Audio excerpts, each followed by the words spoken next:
This is a compilation of previous fruit videos, curated and summarized for you. Banana. Actually, bananas are not necessarily bad for you. The bananas are right around 30 grams of carbs, depending on how big they are. So if it is small banana, you can consider like a 22 grams. If it is a large banana, you're taking around 30 grams. The glycemic index of a banana is right around 50, which is not bad. Below 55 glycemic index is very acceptable.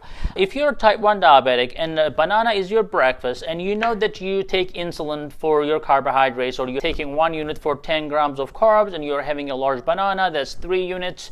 You take it, you're fine, not a big deal. That total of 120 calories is not going to make or break anything, right? But on the other hand, if you're having banana as a dessert on top of already 60 grams of carbohydrates that you had at lunch or dinner, of course it's going to increase your carbohydrate load. Even if it is a low glycemic index food or moderate glycemic index food, that does not necessarily mean that it's not going to spike your blood sugar. It may spike your blood sugar, and then how much it spikes your blood sugar depends on your insulin resistance as well.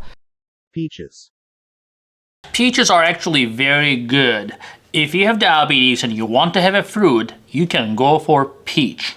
The peaches are actually low in carbs. A moderate-sized peach will be around 12 grams of carbs. The small one is 7.5. The glycemic index, which is the criteria how fast your blood sugar spikes when you eat something.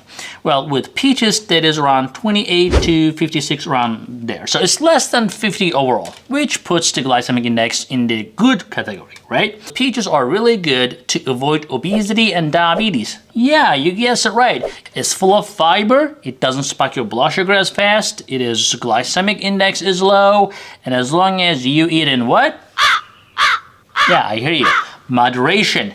Then you will be just fine. But there are a lot of vitamins in there. What vitamins are they? A, B, C vitamins. Also minerals, potassium, magnesium, phosphorus.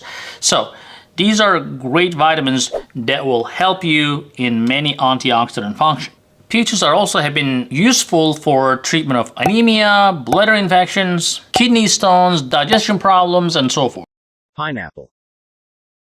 Now guys, pineapples are delicious. Pineapples glycemic index is around 56 to 65, depending on the ripeness and the origin of the pineapple. There's something else called glycemic load, right? Glycemic load is determined by how much carbohydrate is in proportion. Pineapple's glycemic load is 6. So anything less than 4 is perfect. Anything less than 10 is reasonable. More than 10, don't do it, right? But 6 is still reasonable. So how do you eat pineapple? I would suggest have a thin slice. And if you're going to be active and you're going to be taking a walk, have a thick slice or have a cup of the pineapple. So basically, if you do that, you are not going to really kill yourself with too much sugar. It's around 16 grams of carbs per cup of pineapple. Watermelon. Watermelon is tasty. Watermelon has a lot of vitamin A, vitamin B, vitamin C, a lot of antioxidants that protects you from cancer, from heart disease, and you name it.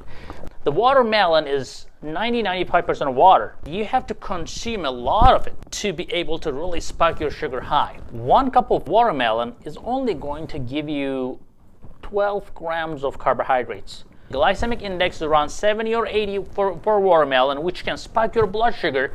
If you, for example, made a watermelon juice and you just chuck it. Now, you don't really know how much watermelon you had because it's not in a real form anymore. But when you're eating watermelon in cubes and cuts, then it makes you feel like you're eating a lot, but actually there's not a lot of carb in there. Oranges. If you want to choose between orange and an orange juice, go for the orange. Why? Because the orange itself has a lot more fiber. It's not processed, versus orange juice is processed. They have been sometimes go through this vigorous processes to become a juice at the end. They sometimes are kept in these big tanks for like a year, and it's not necessarily the best thing for you.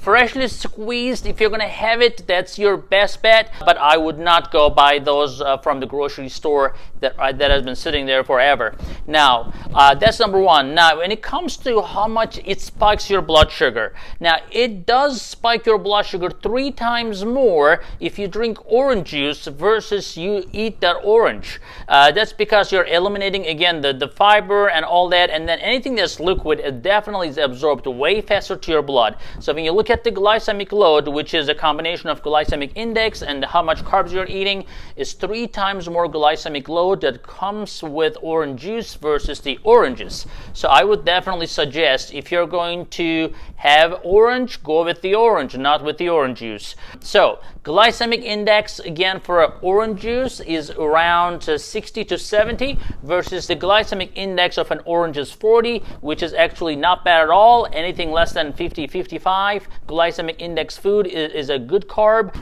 Grapes. Alright, so can diabetics have grapes? Some people call grapes sugar bumps. Is that correct? Maybe, maybe not. So how can you really eat grapes if you have diabetes? Now, one serving of grapes is typically around 16 grapes, half a cup. And when was the last time you just had a half a cup of grapes? 16 grapes, half a cup of grapes has a glycemic load of 11. So even half a cup of grapes can really spike your blood sugar. But if you're going to have, say, 1 cup of grapes, that is still 16 grams of carbs.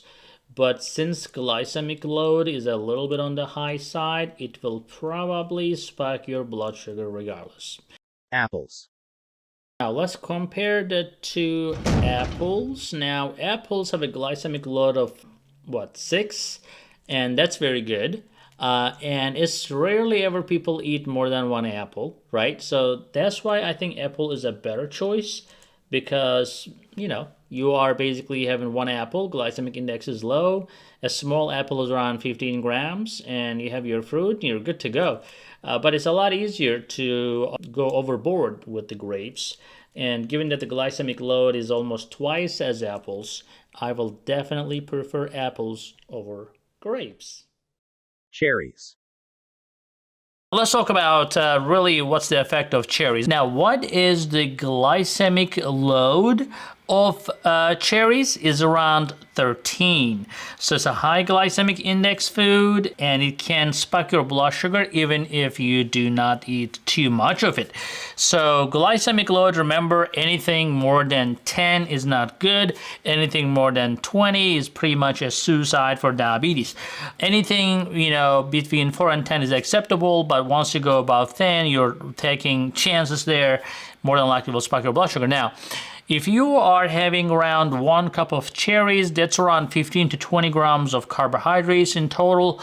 So it is not horrible if that's the only thing you're having. But again, cherries are nice. They have a lot of anthocyanins, which are great for vascular system, for heart, antioxidants, and you don't need a lot of it, right? So if you're having a half a cup or 1 cup of cherries, will be more than enough to get your antioxidant needs without having to load yourself with a lot of sugar. Pomegranate.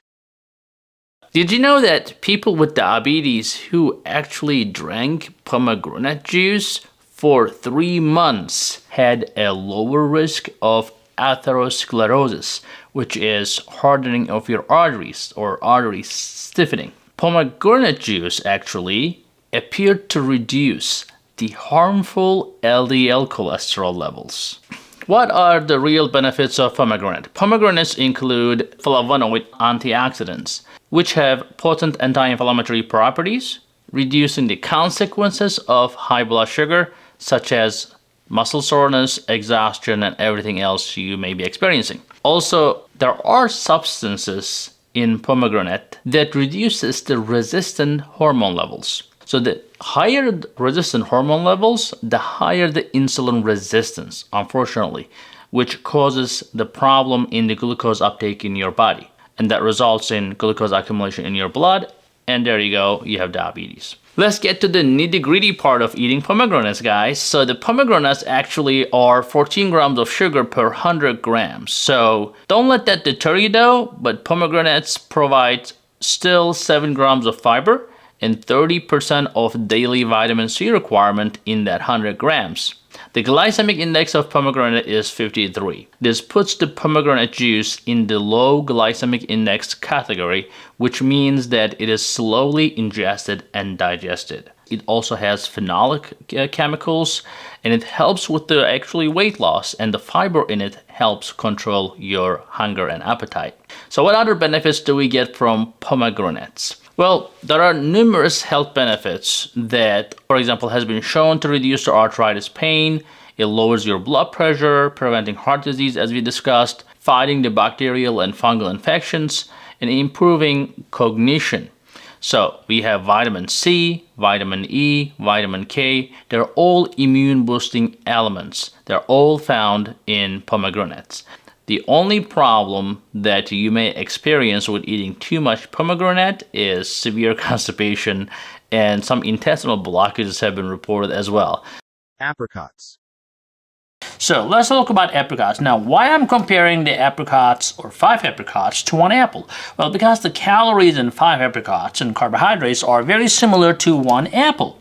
Well, another cool thing about apricots, before we forget, is that the dried apricots or the fresh apricots are pretty much the same when it comes to their glycemic index and how much it can spike your blood sugar thanks to their fiber content. Well, the apricots have vitamin K, which is important for preventing the coagulation, the coronary artery disease.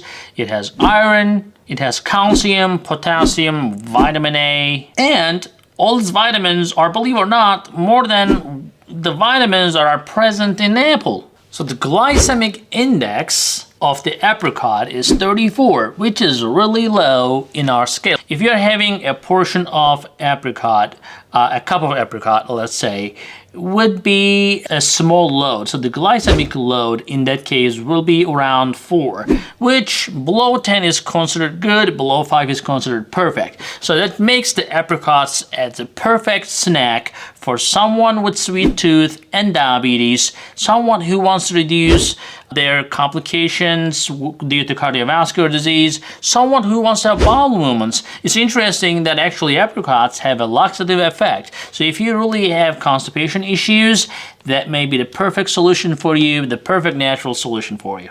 Dates. Dates are full of sugar, right? We know that. But they're delicious. We know that too. 1 date, so around 18 grams of sugar, carbohydrates, right? One of the primary things that you get with the dates is flavonoids, right? So that is one antioxidants that make you live longer. There's also carotenoids in the dates. And what does it help with? Macular degeneration. Now, some of you may have it already. You don't have to have diabetes to have macular degeneration, but that is one of the most common reasons for going blind. Another one is phenolic acid, and that is primarily to prevent heart disease and cancer. Glycemic load is a little bit on the high side. Put some nut to it. It's going to give you more omega-3s, more antioxidants. It's going to slow the spike of your blood sugar. It's going to give you prolonged satiety. Rambutan. Rambutan grows in a huge tree that is up to 75 feet, which is 26 meters in height. It grows in tropical climates such as Philippines, Malaysia, and then Indonesia. 100 grams of rambutan, which is around 11 rambutan, contain about 84 calories and 20 grams of carbs only. Here are some main health benefits of rambutan. First of all, it has as much fiber as you would find in the same quantity of apples, oranges, and pears. So when you have a lot of fruits in your diet, you know you will not have constipation easily, and also you will have a lower cholesterol and lower risk of colon cancer. So it's also been shown that the soluble fibers provides food for bacteria, for the beneficial bacteria.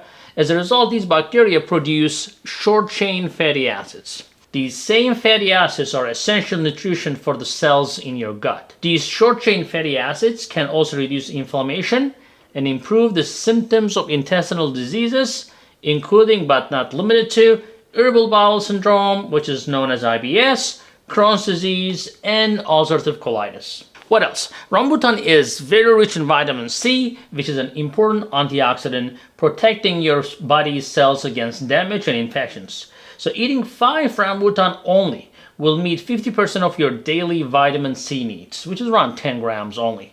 So it is very good in copper content as well, and the copper helps with the proper growth, not the cancerous growth, but the proper growth and maintenance of various of your cells, including your bones, your brain, and your heart. Rambutans are rich in vitamin B5 as well. So what does it do?